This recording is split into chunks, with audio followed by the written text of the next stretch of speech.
दोस्तों, आपने आखिरी मर्तबा मगरबी मसनूआत का बाइकॉट कब किया था? मुश्किल सवाल नहीं है। और ये अभी की बात है कि जब इजराइल ने गाज़ा के ऊपर हमला किया और ये हमले इतने बढ़ गए, इतने शदीद हो गए कि उन्होंने पूरे गाज़ा को एक मलबे के ढेर में बदल दिया। बच्चों बच्चियों समेत हज़ारों अफराद का जेनोसाइड हुआ। तो उसके रद्द अमल में उन कंपनियों के खिलाफ कैंपेन शुरू हुई जो इसराइल की हमायत करती थी या जिनको कहा जाता कि सहूनियों की हैं। ये सारी कहानियां थी। बिल्कुल, इसके अंदर एक मजहबी जज्बात भी थे और ये कि जालिम का एक पूरा जो तनाजुर है वो भी इसके अंदर था। लेकिन इस बाइकॉट के पीछे एक और तहरीक भी चल रही थी और ये बड़ी दिलचस्प तहरीक है क्योंकि ये उन नौजवानों ने चलाई जिन्होंने अमेरिका के कॉरपोरेट सेक्टर को हिला के रख दिया था। और इस नौजवान तालिबा के लिए जिसने ये तहरीक चलाई थी और एक और नौजवान जिन्होंने एक और जगह पे तहरीक चलाई थी, उनके पेश नज़र दीगर अहदाफ थे। इंसानियत का दुख अपनी जगह, लेकिन दो अफराद ऐसे थे जिन्होंने अमेरिका के अंदर एक एंगर को, गुस्से को एक बड़ी तब्दीली के लिए इस्तेमाल किया। जी हाँ, तो हम बात कर रहे हैं जैज ब्रेसेक की। जैज ब्रेसेक जो है वो उन्होंने वैसे तो ऑक्सफोर्ड यूनिवर्सिटी से हिस्ट्री के अंदर भी उन्होंने पीएचडी की, लेबर हिस्ट्री के अंदर भी, इंटेलेक्चुअल हिस्ट्री के अंदर भी यूनिवर्सिटी ऑफ मिसिसिपी से उन्होंने ग्रेजुएशन की थी। लेकिन उन्होंने जो पढ़ा उसको उन्होंने अप्लाई भी किया। उन्होंने स्टारबक्स में जाके एक नौकरी इख्तियार की और ये नहीं कि उनको कोई नौकरी चाहिए थी, बल्कि ये कि वहाँ पे वो यूनियन साजी, तंजीम साजी करना चाहती थी। तो जैस ने जो कुछ पढ़ा और जो कुछ समझा उसको अप्लाई करने का सोचा। और उन दिनों बहुत सारे ऐसे सोशल मीडिया अकाउंट्स के ऊपर मौजू चल रहे थे कि जिसमें जो सेल्समैन हैं, जो मुख्तलिफ आउटलेट्स के ऊपर खड़े हुए नौजवान हैं, वो अपने रोज़मर्रा मामलात, उनकी मुश्किलात और जो रवैये वो अपने कस्टमर्स की तरफ से महसूस करते हैं, फिर मालिकान उनका कैसे इस्तेहसाल करते हैं। तो ये वो पूरा माहौल था और ये ज़ाहिर है कि एक ऐसा पूरा कॉर्पोरेट कल्चर है कि जिसके अंदर इंटरवेंशन करना बहुत मुश्किल काम है। तो जैज ब्रेसिक ने सोचा कि क्यों ना वहाँ पे जाया जाए और यूनियन साजी की जाए, एक ऐसी डोमेन के अंदर जहाँ पे आज तक कोई यूनियन साजी नहीं हुई थी। और वो गई पैफलो, न्यूयॉर्क के अंदर स्टारबक्स के एक स्टोर के ऊपर नौकरी की और उसके कुछ अरसे के बाद वहाँ पे पहली यूनियन बनी।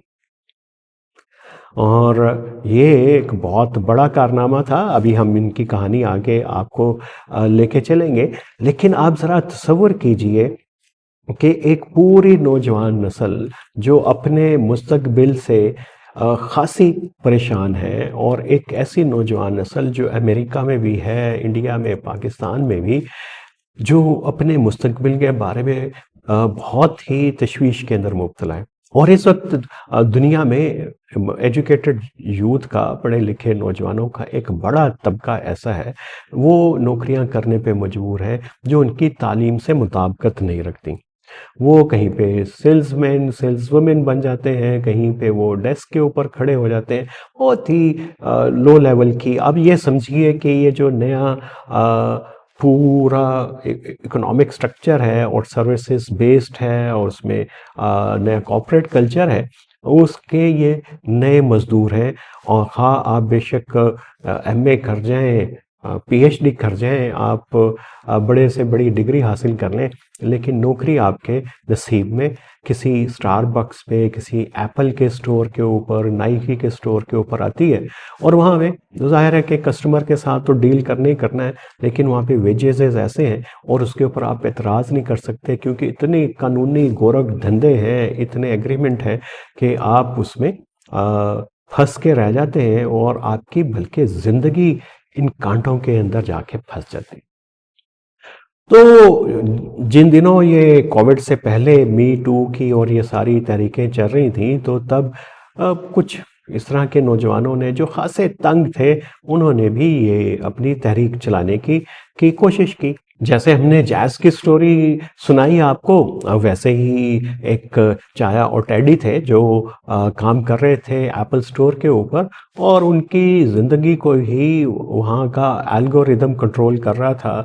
एल्गोरिदम के ज़रिए उनकी ज़िंदगियाँ, उनका टाइम टेबल, उनकी लाइफ कंट्रोल होती थी, टाइम टेबल। तो एक उनकी कहानी थी। लेकिन कोविड ने आके बहुत एक बड़ी तब्दीली रूनुमा की, और कोविड ने आके जैसे जैसे लॉकडाउन होता गया, तो मुख्तलिफ कंपनियों के रवैये और बिहेवियर भी चेंज होते चले गए। शुरू में तो वो वर्कर्स जो रिस्क लेते हुए अपनी ज़िंदगी का काम करने के लिए तैयार थे, और लॉकडाउन में कदरे नरमी थी, तो उनके लिए बड़े इंसेंटिव भी दिए गए, उनको कंपनीज ने दिए। लेकिन ये कि जैसे जैसे लॉकडाउन बढ़ा, तो ये पूरा ह्यूमन रिसोर्स उनके ऊपर जो है वो एक बर्डन बनता गया। और इसके साथ ये भी हो रहा था कि ऑनलाइन शॉपिंग की तरफ और ज़ाहिर है कि जा रहे थे, फिज़िकल जो जॉब्स हैं वो भी खासी कम से कम होती जा रही थी। बहुत सारे फैक्टर थे बहरहाल, लेकिन ये कि मुलाजमतों से बहुत सारे लोगों को हाथ धोना पड़े, और ये एक बड़ा सख्त था। और ऐसे नौजवान जिन्होंने अपनी पढ़ाई के लिए कर्जे लिए हुए थे, जो अपनी हेल्थ इंश्योरेंस के लिए अमेरिका के अंदर थे, वो उनके लिए एक इंतहाई सख्त और कड़ा ये इम्तहान था। तो इस दौरान में एप्पल ने तो बहुत ज़्यादा डाउन साइजिंग की, और बल्कि कोविड ने ये जो पूरा हमारा नया स्ट्रक्चर है ग्लोबल इकोनॉमी का, उसका जो भयानक चेहरा है वो हमारे सामने अयां कर दिया था। उसका नकाब उतार के फेंक दिया, और इस नकाब को फिर मज़ीद उतारने वाले, उधेड़ने वाले, इसके बखिए करने वाले तो नौजवान ही थे।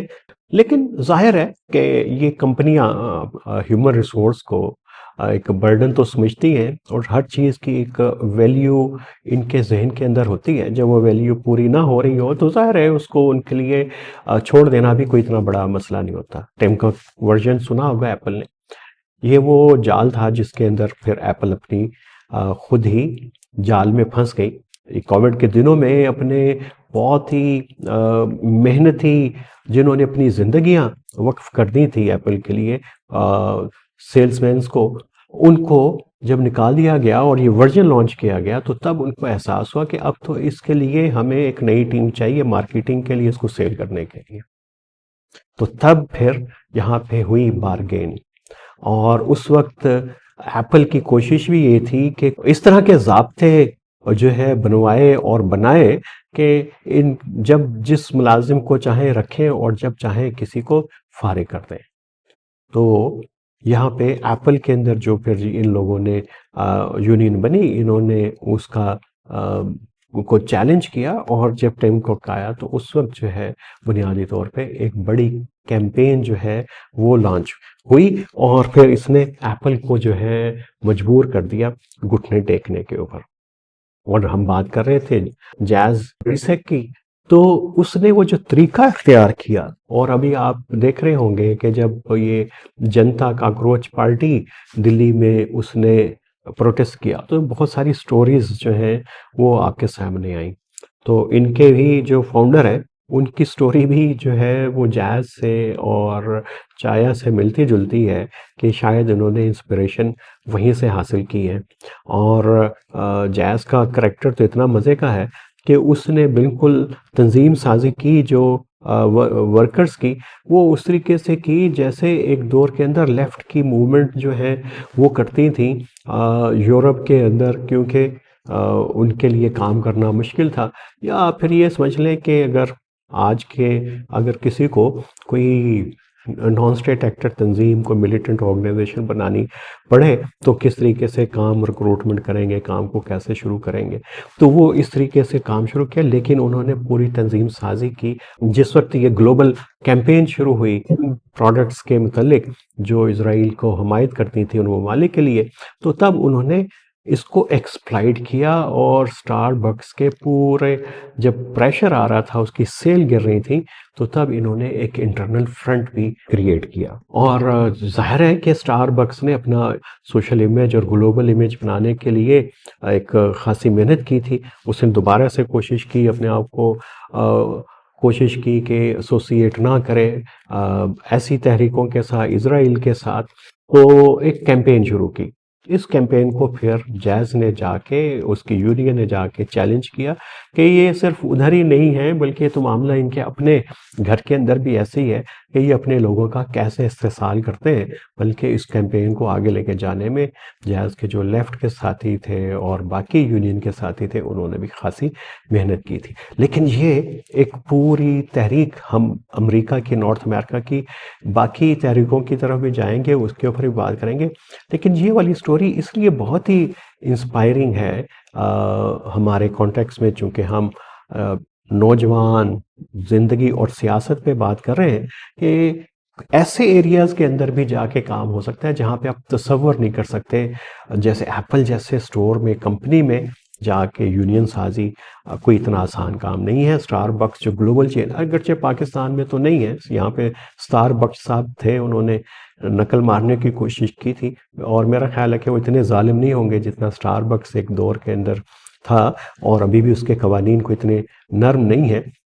तो मौका हर जगह पे मौजूद होता है, और आज का नौजवान जानता है कि उसको कहाँ पे और कैसे जो है रद्द अमल देना है। और यही हमें जो है वो जाया के, टेरी के और जैज़ के केस के अंदर पता चल रहा है।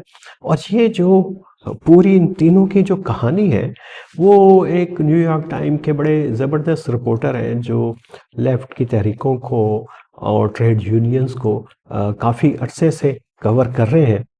उन्होंने इसको पूरे इनके इन्वेस्टिगेट किया, इनको किताबी शक्ल दी, और किताब का नाम म्यूटनी यानी कि बगावत इन नोम खैबर की, और the rise and revolt of the college educated working class. तो ये किताब बड़े मज़े की किताब है, और ये हमें बताती है कि किस तरीके से नौजवानों में एक बेदारी की करवट है, और किस तरीके से उस चीज़ों को महसूस करते हैं जिनको हम सिर्फ जेंजी, अल्फ़ा जेंजी कह के टैग कर देते हैं और समझते हैं कि ये समाज का कूड़ा है।